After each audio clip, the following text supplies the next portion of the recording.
Albert Einstein. Early years, born on March 14, 1879 in Ulm, Germany.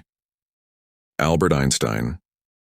Early years, born on March 14, 1879 in Ulm, Germany.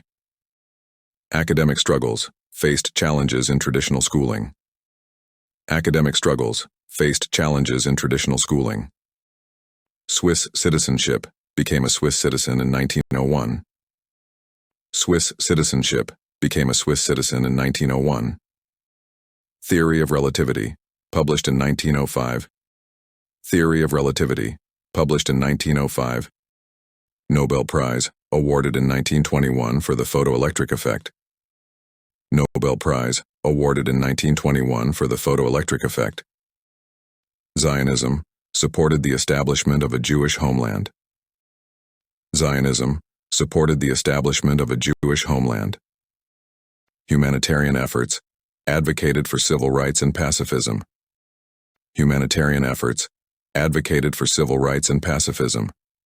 Patents, held a patent for a refrigerator design. Patents, held a patent for a refrigerator design. Personal life, married twice with 2 sons.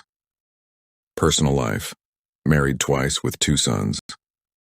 Legacy, his brain preserved for scientific study, continues to influence physics. Legacy, his brain preserved for scientific study, continues to influence physics.